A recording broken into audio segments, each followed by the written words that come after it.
It was the kind of morning that didn't belong to the living. Down in the underground war room of the Imperial General Headquarters, beneath Tokyo's Imperial Palace, the buzzing of fluorescent lights was the only sound that seemed certain. August 6, 1945, 8:30 a.m. The air hung heavy with humidity, the weight of a nation that had been at war for nearly 4 relentless years pressing down on the concrete walls. Senior staff officers in sweat-stained khaki uniforms leaned over communication boards and massive wall maps, their hands methodically moving pins that marked the shrinking perimeter of the Japanese Empire.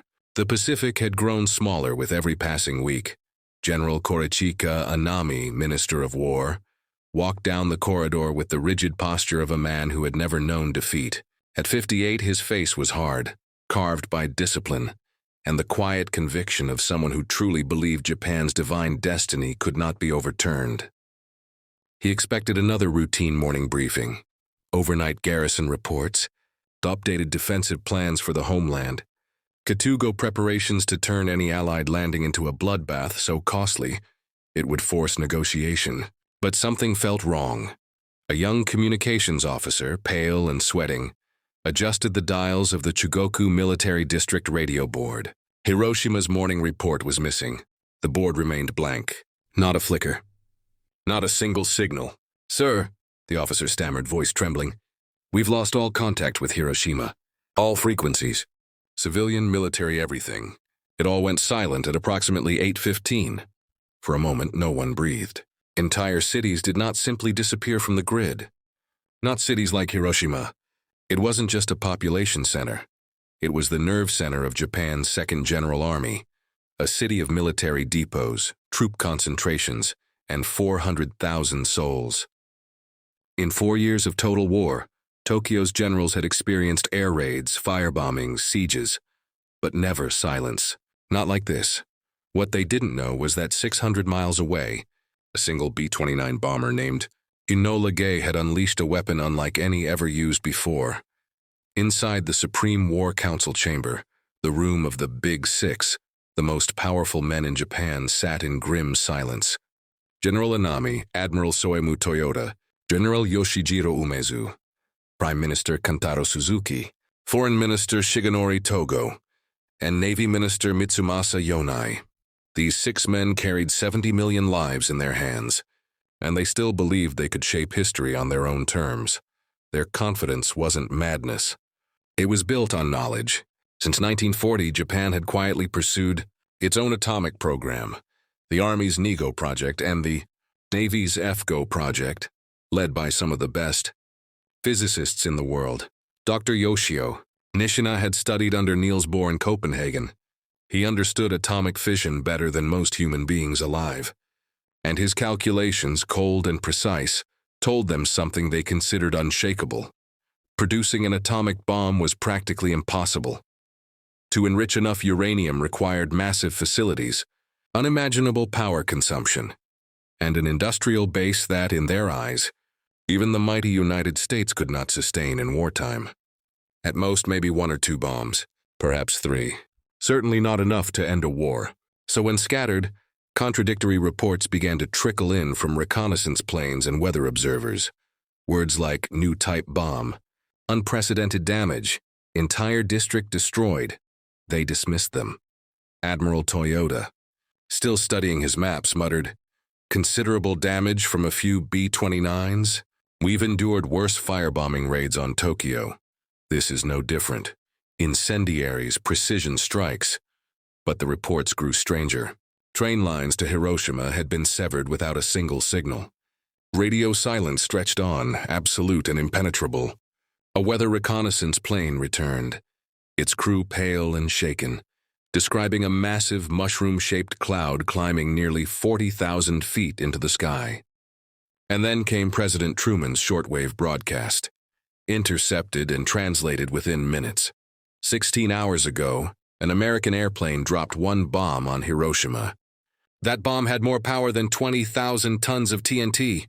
It is an atomic bomb. The silence in the war room was like a vacuum. Men who had stared down death on 1,000 battlefields sat frozen. Anami's jaw tightened. "Psychological warfare," he said finally, his tone steady, deliberate. Even if they have such a device, their own research tells us they cannot have many. Toyota nodded grimly. If they had an arsenal, they would have used it long ago. This is desperation. Their own expertise had become their blindfold. What they couldn't grasp was the scale of the Manhattan Project.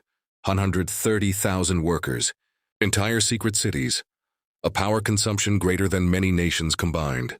They were calculating based on what they thought was possible. The United States had already gone far beyond it. The next morning, Dr. Yoshio Nishina boarded a train to Hiroshima.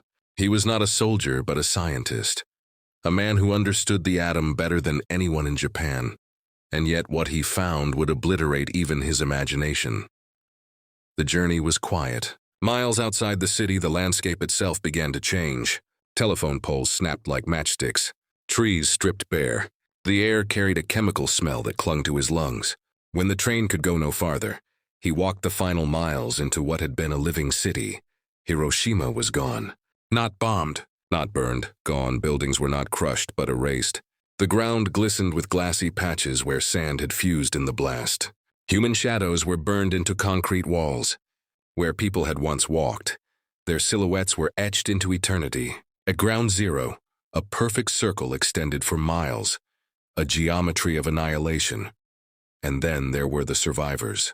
They wandered through the ruins in silence, their skin hanging from their arms, hair falling out in black tufts, eyes wide with a pain no human language could capture. Nishina had spent his life studying the invisible power of the atom. Now he saw what that power meant. His Geiger counter screamed in his hands. The numbers made no sense. He realized in that instant that everything they believed about atomic weapons was wrong. Meanwhile, in Tokyo, the Supreme War Council tried to digest the unthinkable. Their calculus had been simple. Bleed the Americans during an invasion, inflict such enormous losses that Washington would negotiate peace on honorable terms. But what good were defensive lines when the enemy didn't need to invade at all? What good were soldiers against a weapon that erased entire cities before a single rifle could be raised? And then, August 9th, just 3 days later, as they gathered to debate Hiroshima, an aide rushed in. "Nagasaki," he gasped. "Another bomb. Another city." The room erupted in stunned silence. Admiral Toyota's pen slipped from his hand and clattered on the table. Anami, the warrior who had always envisioned a noble death for Japan, stared at the polished floor like a man seeing the end of everything. 2 bombs in 3 days. If the Americans had 2, they could have more. If they could burn Hiroshima and Nagasaki off the map, they could do the same to Tokyo, Kyoto, Osaka, city by city, until nothing remained but ash. But even then, the council split evenly. 3 for surrender, 3 for continued war. Nanami spoke quietly, almost poetically. "Would it not be wondrous," he said, "for this whole nation to be destroyed like a beautiful flower?" To him, death was still preferable to surrender. He was not speaking as a tactician anymore, but as a man bound to a centuries-old code that the atomic age had just rendered obsolete. Then something unexpected tipped the balance. A young American fighter pilot named Marcus McDilda, captured after being shot down, tortured, and desperate to live. McDilda fabricated a story on the spot. He told his interrogators that the United States had 100 atomic bombs. 3 could be dropped each day. Tokyo would be next. None of it was true. The U.S. had no bombs left ready for immediate use. But McDilda's lies sounded technical enough to be believable to Japanese officers who were already terrified. The report landed on the table of the Big Six like a thunderclap. General Anami's hands trembled as he read aloud.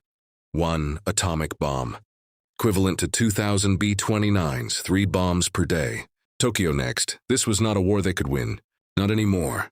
But pride and ideology die slowly. Half the council still clung to the idea of glorious national suicide. It took something unprecedented to break the deadlock. The voice of a god. Just before midnight on August 9th, Emperor Hirohito, the divine ruler, traditionally above politics and war, entered the council chamber. It was the first time in over 1,000 years that an emperor personally intervened in military decision-making. The men knelt, heads lowered. The air seemed to still. "I have given serious consideration to the situation at home and abroad," Hirohito said softly. "We must bear the unbearable and suffer what is insufferable. In those quiet words, the war began to end. Some accepted reality. Others could not. General Anami chose death over surrender, committing ritual seppuku hours before the Emperor's broadcast on August 15th. His final poem, written in his own blood, spoke of loyalty to the Emperor and blindness to the fact that the world had already changed beyond anything he understood. Admiral Toyota, who had once scoffed at the idea of mass-produced atomic bombs, would later sit silently for hours staring at photographs of Hiroshima and Nagasaki after learning the true scale of the Manhattan Project. America had achieved the impossible. Japan had lost not just a war, but the very foundation of its strategic worldview. The atomic bombings did not simply end World War II. They ended an era. They shattered the illusion that courage, sacrifice, and steel could always withstand technology.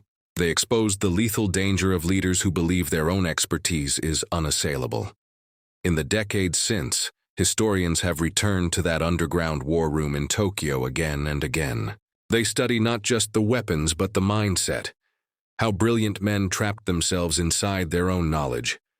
Today, as the world faces its own technological revolutions, artificial intelligence, cyber warfare, orbital weapons, the lesson of August 1945 still echoes. The greatest disasters often don't come from the enemy outside, but from the failure to adapt within. The Japanese leadership didn't believe in the bomb not because they were ignorant, but because they knew too much about what they thought was possible. And when the world changed, they didn't. So when Emperor Hirohito spoke those quiet words, "Bear the unbearable," he wasn't just ending a war. He was acknowledging something far more profound, that the age of old certainties was over.